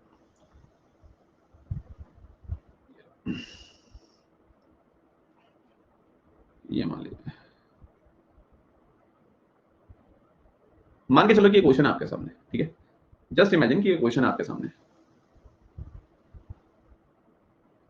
देखो मेरी क्लास में ना वही बच्चा है जिसको मेरे ऊपर ट्रस्ट हो, आपको नहीं लगता कि मैं वो चीज नहीं करूंगा, बेफिक्र, हमारी कैटेगरी में बहुत सारे टीचर्स हैं ज्योग्राफी के, आप जाइए। मुझे ना यार वो बच्चे बिल्कुल नहीं पसंद जो पढ़ाते हुए टोका टोकी करें। आपकी मर्जी, आपका सब्सक्रिप्शन है, दुनिया भर के एजुकेटर्स हमारी कैटेगरी में हैं, जहां जाना है वहां जाइए, लेकिन यहाँ पे तभी आना अगर एजुकेटर के ऊपर भरोसा हो। मैं आपको साफ बोल रहा हूँ, इन कोर्सेज से भी सब कुछ नहीं होने वाला, मैं आपके मुंह पे ब्लंटली बोल रहा हूँ, जिस टाइप का लेवल आज एग्जाम का हो चुका है। लेकिन कोई भी एमसीक्यू सॉल्व करने से पहले आपको एक कंसेप्ट आने चाहिए, तभी हम ये सब पढ़ाते हैं आपको। मेरी तरफ से तब पूरा सिलेबस होगा जब मैं आपको ये पूरी ज्योग्राफी, हिस्ट्री, ये सब पढ़ा के इनके एमसीक्यूज भी प्रैक्टिस करा दूंगा, तब मैं मानूंगा कि मेरी साइड से सिलेबस पूरा हो गया है, ताकि आपको पेपर से पहले एमसीक्यूज भी करा दिए जाएं, ताकि इतना कॉन्फिडेंस आपके अंदर आए कि आप पेपर को सॉल्व कर ले। तो उससे पहले आराम से चुप होकर बैठो क्लास में, ठीक है। ये आपका क्वेश्चन हो गया, ये आपका पूरा क्वेश्चन हो गया, मान के चलना, ठीक है, पूरा क्वेश्चन हो गया आपका। अब यार एक बहुत जनरल सी बात है कि जब सन निकल रहा होगा, जब सन निकल रहा होगा तो सन के कारण, सूरज के कारण ये ओशन वाटर तो जो है गर्म हो ही रहा होगा। बिल्कुल सर, ध्यान से देखना जरा। इमेजिन करिए कि ये सन है, ध्यान से देखना। इमेजिन करिए कि आपका सन हो गया, ये हो गया आपका सन, ठीक है, ये हो गया आपका सन। ऑब्वियसली बात है, सन की किरणें पानी पे पड़ रही होंगी, ठीक है। अब जब इस ओशन पे, ये ओशन आपके सामने, जब सन की किरणें इस ओशन पे पड़ रही होंगी, क्या ये ओशन वाटर गर्म हो रहा होगा? हाँ या ना? बिल्कुल आराम से गर्म हो रहा होगा। अब इस बात को भी आप समझ पा रहे होंगे कि ये ओशन का पानी बिल्कुल गर्म हो रहा होगा, लेकिन इस बात को आप मान के चलना कि ओशन वाटर जो है, मतलब मैं कहूंगा ऊपर ऊपर से ज्यादा गर्म होगा, मतलब ये ओशन का जो सरफेस है वो वाला पार्ट ज्यादा गर्म होगा, अभी नीचे वाला थोड़ी जल गया होगा। अगर ऐसा होता तो सारा पानी जो है वेपराइज होकर उड़ जाता, सारा पानी इवापोरेट हो जाता, सारा पानी जल जाता, पानी होता ही ना आज। अगर सन की किरणें सारा पानी गर्म कर देती तो आज ओशंस में इतना पानी होता ही ना। मेरा कहने का बस ये मतलब है कि ये जो ऊपर ऊपर का पार्ट है, ये पानी ज्यादा गर्म हो रहा होगा। ये जो सरफेस वाटर है, ये जो सतह का पानी है, ओशन का जो ऊपर ऊपर का पानी है, ये काफी हद तक गर्म होगा, ये काफी हद तक गर्म होगा। जबकि ये जो नीचे का पानी है, यहाँ पे यहाँ पे यहाँ पे, ये इतना गर्म नहीं होगा यार, यहाँ तक सन की रेज इतनी पहुंचती नहीं है, यहाँ तक सूरज की किरणें इतनी पहुंचेगी नहीं, तो वाला पानी इतना गर्म नहीं होगा। हाँ, ये सरफेस वाटर ये काफी हद तक आप कह सकते हो गर्म होगा, बिल्कुल मैं मान सकता हूँ। तो जितना मैंने अभी देखो ये हाईलाइट कर दिया है, लगभग मान के चलो मैंने इतना हाईलाइट कर दिया, ठीक है। अब आप ध्यान से सुनिएगा इस चीज को जो मैं कहना जा रहा हूँ। जितना जितना मैंने ब्लू मार्कर से डार्क कर दिया है, जितना मैंने ब्लू मार्कर से डार्क कर दिया है, इतना पानी आप मान लो ओशन का गर्म हो जाता होगा काफी हद तक, क्योंकि सन की किरणें पड़ रही है, तो इतना पानी हम मान सकते हैं गर्म होगा। तो चलो आप मान के चलो कि लगभग, हम यहाँ पे एग्जाम्पल के लिए मान के चलते हैं कि मैंने यहाँ पे एक लाइन खींच दी, मान के चलना कि 250 मीटर तक, चलो चलो 250 क्या, 300 मीटर ले लो एग्जाम्पल के लिए। 300 मीटर गहराई तक पानी काफी गर्म हो गया होगा, 300 मीटर तक की गहराई पे पानी काफी गर्म होगा। लेकिन 300 मीटर गहराई के बाद जब आप नीचे जाओगे, जब आप 300 मीटर की गहराई के और नीचे जाओगे, तो पानी का तापमान घटना शुरू हो जाएगा। जैसे से आप गहराई पे जाओगे, जैसे से आप गहराई पे जाओगे, तापमान घटना शुरू हो जाएगा। जैसे से, अच्छा एक बात और, अगर मैं इस साइड जाऊंगा ना, तो मान के चलना टेम्परेचर घट रहा है। अगर मैं इस साइड जाऊंगा तो मानना टेम्परेचर बढ़ रहा है, इस साइड जाऊंगा तो टेम्परेचर घट रहा है। देख लो एक बार बोर्ड पे, इस साइड जाऊंगा मतलब टेम्परेचर घटेगा, इस साइड जाऊंगा मतलब टेम्परेचर बढ़ेगा, ठीक है। अब आपको देख लो मैं किस साइड जा रहा हूँ, इस साइड जा रहा हूं मतलब टेम्परेचर घट रहा है। जितना मैं गहराई पे जाता रहूंगा, पानी का तापमान घटता रहेगा। एक टाइम पे आके बस यहां से पानी का तापमान बिल्कुल कांस्टेंट हो जाएगा। इस वाले पॉइंट से आने के बाद पानी का तापमान बिल्कुल हो जाएगा कांस्टेंट। सर कांस्टेंट मतलब एक जैसा। इस कहानी को जरा समझना, कहना क्या चाहते हो सर? कहना ये चाहता हूं कि यार समुद्र की कुछ हद तक गहराई तक, जैसे 300 मीटर तक अगर मैं नीचे जाऊं तो पानी मुझे काफी गर्म दिखेगा, सनलाइट पानी को गर्म करके रखती है। लेकिन एक 300 मीटर गहराई के बाद आपको ना पानी ठंडा होता हुआ नजर आएगा, पानी का तापमान, टेम्परेचर कम होता हुआ नजर आएगा, कम हुआ कम हुआ कम हुआ कम हुआ कम हुआ कम हुआ कम हुआ, और अब आप पानी के बहुत अंदर आ चुके हो, यहां से पानी ठंडा ही मिलेगा आपको। आप यहां देख लो, आप यहां देख लो, आप यहां देख लो, यहां देख लो, हर जगह नीचे तक आप चल जाओ, पानी आपको एक जैसा ही दिखेगा, ठंडा का ठंडा। लेकिन ये वाला जो पॉइंट है, इस पॉइंट से लेके इस पॉइंट तक, मैं यहां पे रेड मार्कर लगा दूं, इस पॉइंट से लेके इस पॉइंट तक जहां 2 रेड मार्कर मैंने मार्क किए हैं, आप इस बात को मान सकते हैं कि यहां पानी का तापमान ठंडा होता जा रहा है, और यहां पे आके बस अब आप इतनी गहराई पे आ चुके हो कि यहां से आप नीचे जाओगे तो पानी पूरा ठंडा ही है, ऊपर यहां से लेके यहां नीचे तक, यहां से लेके पूरा नीचे तक पानी ठंडा ही है। तो मतलब तापमान कांस्टेंट हो चुका है, मतलब तापमान एक ही है, यहां से लेके यहां तक एक ही टेंपरेचर का पानी है, ठंडा का ठंडा। हाँ, लेकिन यहां से लेके यहां तक टेंपरेचर घट रहा है धीरे धीरे। क्या इस बात को आप समझ रहे हो जो मैं कह रहा हूं? सोच पा रहे हो? बिल्कुल। अब इस चीज को हम एनसीईआरटी में पढ़ लेते हैं। अब इस चीज को हम लोग एनसीईआरटी में जरा पढ़ लेते हैं। अगर ये फिगर मैं पहले खोलता थोड़ी सी दिक्कत आपको हो जाती, अब आएगा मतलब को समझने में। तो जो बातें मैंने वहां बताई उन बातों को यहीं पे इंप्लीमेंट करने जा रहा हूं मैं। और मैं कह रहा हूं कोई क्लास मत छोड़ना। अगर आप ये सोचोगे मैंने कल छुट्टी मार ली, परसों मांगू, में सब कुछ समझ नहीं आने वाला। सारे टॉपिक्स बहुत इंपॉर्टेंट है ये, और एक एक चीज को बहुत ध्यान से समझना भी जरूरी है, ताकि जो स्टेटमेंट वाले या कॉन्सेप्चुअल क्वेश्चन आते हैं वो आप कर दें। देखिए इस फिगर को, अगर आप लोग इस तरफ आओगे, मेरा मार्कर देखना, डायरेक्शन देखो मेरी, तो टेंपरेचर बढ़ता हुआ नजर आ रहा होगा, इंक्रीजिंग टेंपरेचर। पहले 0, फिर 4, फिर 8, फिर 12, फिर 16। तो देख लो बढ़ता हुआ किस तरफ नजर आ रहा है। अगर आप इस तरफ आओगे तो टेंपरेचर बढ़ रहा है, यस सर। और अगर आप यहां से इस तरफ जाओगे, जहां मेरा कर्सर जा रहा है, इस तरफ जाओगे तो टेंपरेचर घट रहा है, 24, 20, 16। वही बात जो मैंने पीछे डायग्राम में बोली थी। और अगर आप नीचे जाओगे तो देख रहे हो आप, आपकी गहराई बढ़ती जा रही है, 100 metre, 0 metre, 500 metre, 1000 metre, 1500 metre, 2000 metre, 2500 metre, 4500 metre. ये 0 मीटर और गहराई पाया 500 मीटर, 1000 मीटर, 1500 मीटर, 2000 मीटर, गहराई बढ़ती जा रही है। जैसे से नीचे जा रहा हूं गहराई बढ़ती जा रही है। इसी 0 के और 500 के बीच में मान के चलना, ये 300 मीटर है। ये जो ब्लैक लाइन आपको दिख रही है 300 मीटर है।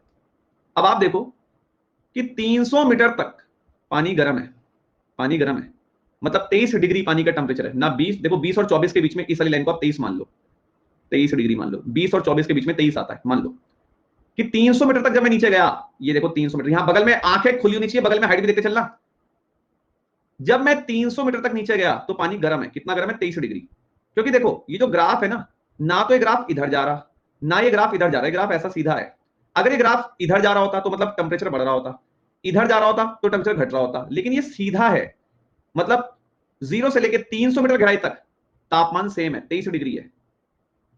ऊपर से समुद्र की जो सतह है, समुद्र का जो सरफेस है, वहां से लेकर नीचे अगर आप 300 मीटर तक आओगे, मतलब यही ये समुद्र है, यहां से लेकर आप नीचे 300 मीटर तक आ रहे हो, यहां से आ जाओ, यहां से आ जाओ, मतलब हर 300 मीटर गहराई तक टेंपरेचर 23 डिग्री है।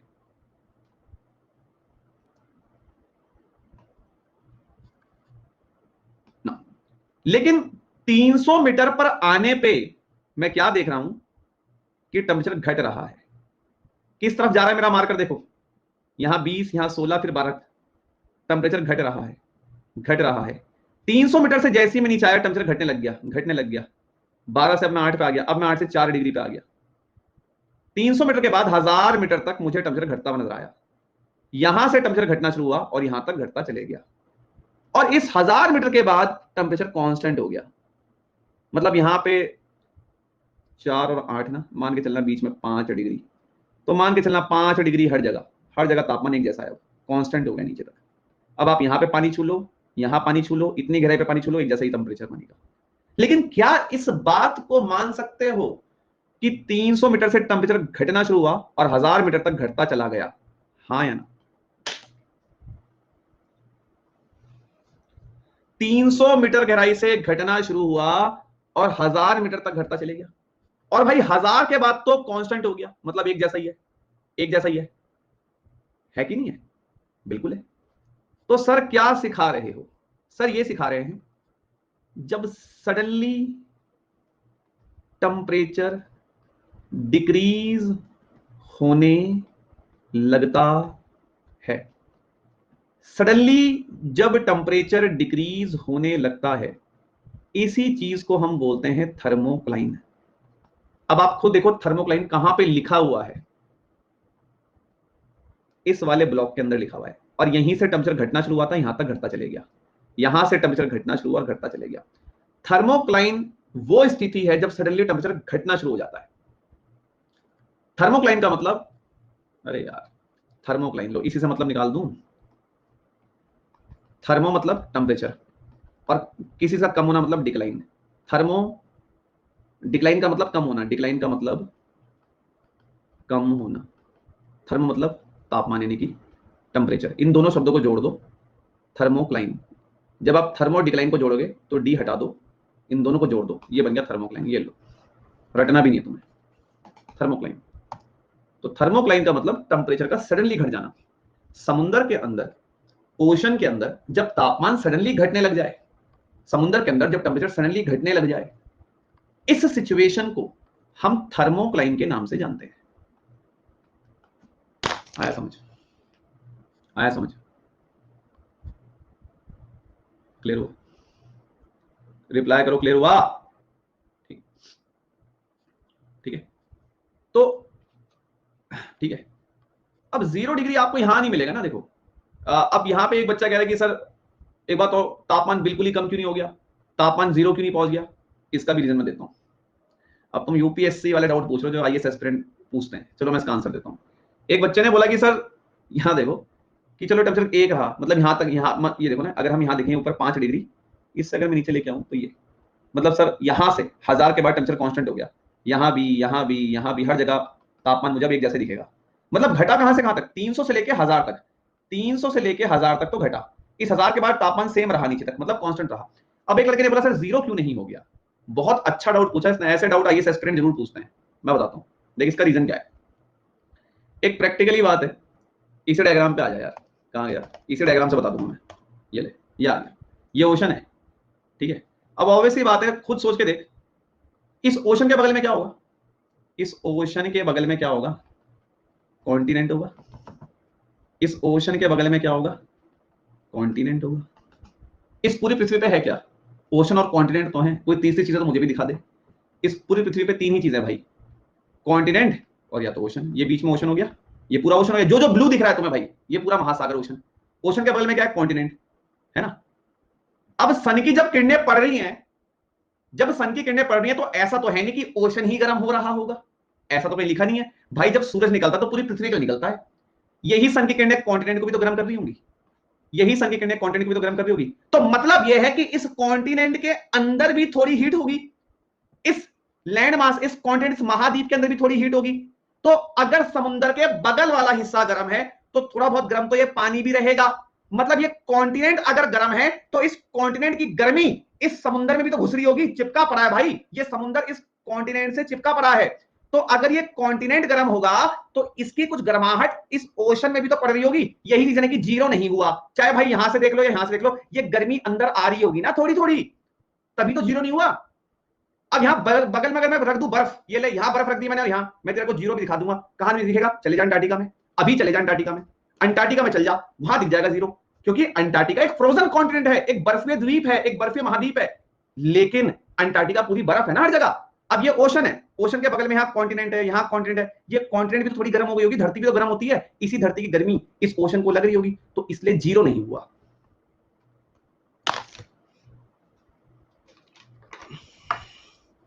आया समझ? क्लियर हो?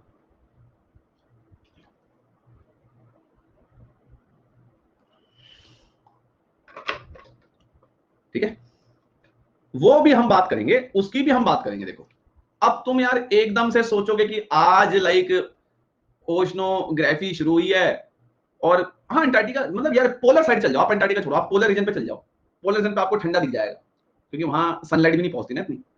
मैं तो जनरली ओशन का एग्जांपल लेके चल रहा हूं ना यार। अब तुम ये सोच रहे हो कि आज ओशनोग्राफी शुरू हुई यार, हम उसी दिन चैंपियन बने, समय लगता है ना। और थोड़ा ध्यान आपको देना पड़ेगा। देखो 2 चीजें मैं अभी भी कहूंगा, क्योंकि आप सब अब कोई 9th-10th के बच्चे तो हो नहीं। अगर आपको इस बार एग्जाम निकालना है तो इन सारे कोर्सेज को ढंग से पहले मेरे साथ लाइव देखिए, उसके बाद मेरे साथ क्वेश्चन प्रैक्टिस भी कीजिए। मुझे पता थोड़ा मुश्किल है, मैनेज करना पड़ता, बट करना पड़ेगा अगर आपको वहां तक पहुंचना है। तो बहुत कंपटीशन है, वैकेंसी आपको पता सरकार कम कर रही है, बढ़ा तो रही नहीं है। तो प्लीज वो सब चीजें दिमाग में रखा करो जब तैयारी करते हो, ठीक है। तो कल हम लोग यहीं से कंटिन्यू करेंगे और मैं उम्मीद करता हूं कि यहां तक आप सब रिवाइज मार के आओ।